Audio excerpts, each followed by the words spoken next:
In just 81 minutes, two fake cops pulled off the most perfect art heist in history. 13 masterpieces stolen from the Gardner Museum, worth $500 million. No bullets, no suspects, no recovery, silent, and terrifyingly clean. This is the story of the Isabella Stewart Gardner Museum heist, an unsolved mystery. Over 30 years later, investigators still has nothing.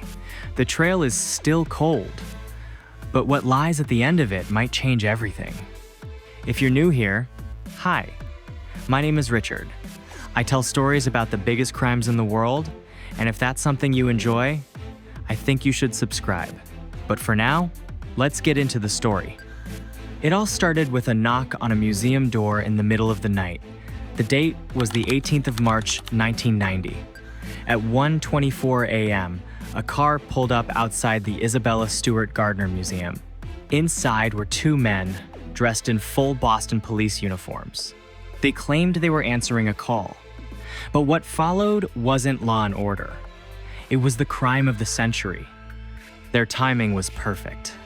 The streets were empty, and the museum had only two guards working the night shift. Richard Abath, a 23-year-old musician, and Randy Heston, a 25-year-old guard on his very first night at the job. The fake officers pressed the buzzer at the side entrance. Richard, sitting at the security desk, looked at the monitor. The men outside looked like real police officers, with ID badges and uniforms. They said they were responding to a disturbance.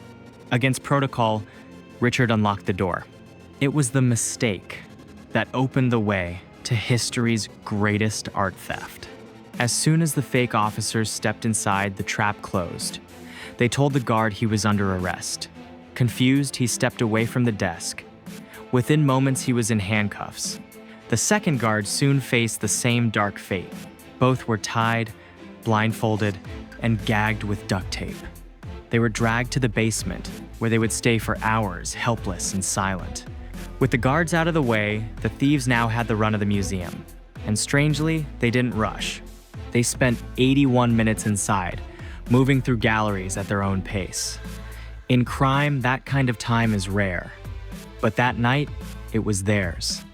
The choices the thieves made still confuse investigators. They didn't take the single most famous pieces, but the works they did select were priceless. First, they grabbed the concert by Johannes Vermeer, one of only 34 Vermeers known to exist. Its disappearance alone made art history, but they weren't finished. They cut out Rembrandt's Christ in the Storm on the Sea of Galilee, his only seascape, showing a furious ocean storm with Jesus and his disciples. The thieves didn't carefully remove it. They slashed the canvas from its frame and rolled it up. Next, they seized another Rembrandt, A Lady and Gentleman in Black, another painting carved out of its frame. From there, they took Govert Flink's Landscape with an Obelisk, a work once thought to be by Rembrandt. In the Blue Room, they lifted Edouard Manet's Ches Tortoni, a painting of a man writing at a cafe table. The thieves didn't stop at paintings. They carried off a Chinese bronze beaker and, perhaps most strangely, a golden eagle finial from a Napoleonic flag. 13 priceless pieces of art vanished into the night without a trace.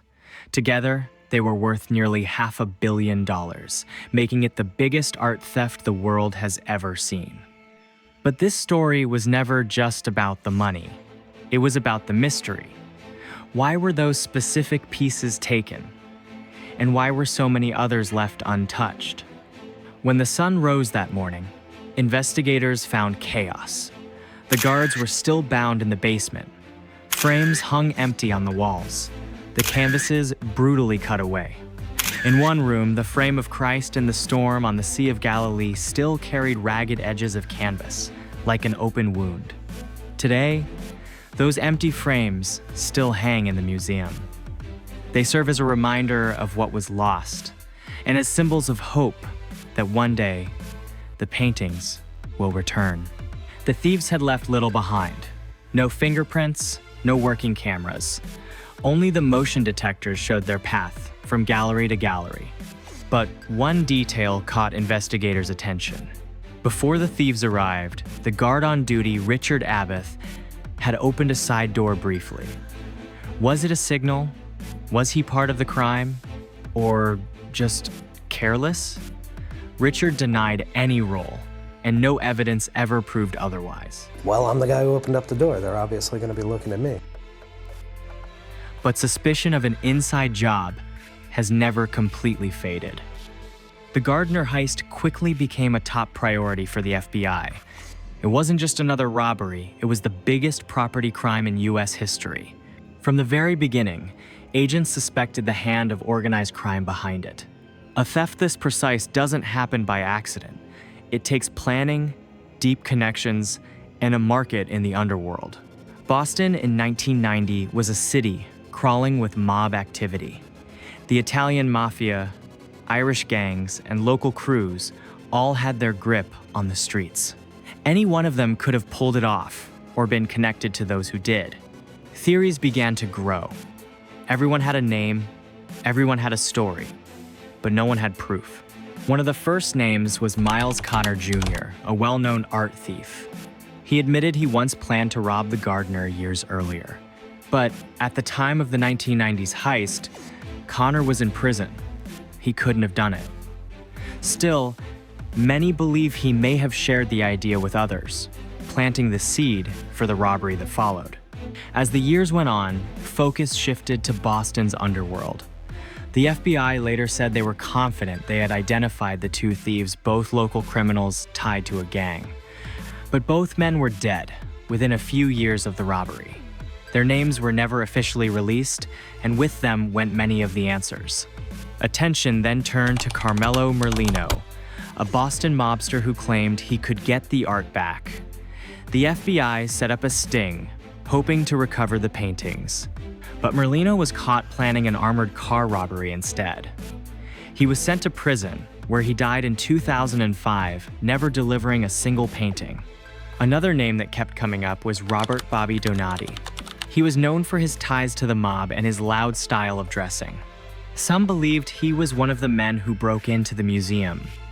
There were even stories that he showed the stolen Golden Eagle finial to an appraiser, proud of what he had. But Donati didn't live much longer after the heist. In 1991, just a year later, he was found stabbed to death in the trunk of a car. If he was involved, he never got to use the paintings. Whatever he knew, he took with him. Over time, investigators followed quiet, dead leads. Some said the paintings passed through Connecticut. Others pointed to Philadelphia.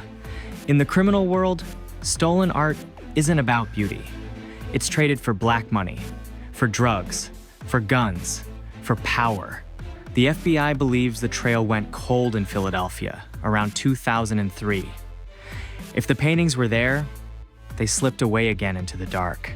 Then the FBI caught the last real lead in the heist, and the name that surfaced was Robert Bobby Gentile, a known mob associate from Connecticut. His name came up when the widow of another gangster claimed her husband gave him 2 of the stolen paintings. In 2012, the FBI raided Gentile's house. They didn't find the art, but they did find something else. A handwritten list of the stolen works, with estimated prices and old newspaper clippings about the heist. Signs he knew more than he claimed. Gentile denied everything. He even failed a lie detector test. The FBI pushed for years, but Gentile never gave in. He died in 2021, taking whatever he knew to the grave. Beyond the mob, other theories uncovered. Some suggested the Irish Republican Army might have used the paintings as leverage for weapons. But former IRA members deny it, saying art was the last thing they needed. Others imagine a wealthy private collector hiding the paintings in a secret room, never to be seen again. Experts point out that selling such famous works is almost impossible. Everyone in the art world knows them. A collector couldn't show them without risking exposure. That means the paintings are either hidden or destroyed. The possibility that the masterpieces were ruined out of fear or carelessness is a chilling thought. More than 30 years later, the case remains unsolved. The FBI still lists it as active. The Gardner Museum offers a $10 million reward for information leading to the safe return of the art. They even promise confidentiality, and prosecutors have said the thieves themselves could walk free if they came forward. The statute of limitations on the theft has expired. And yet, silence. No one has claimed the money. No one has produced a single stolen piece. In just 81 minutes, 2 men walked in and changed history. Did you remember to subscribe?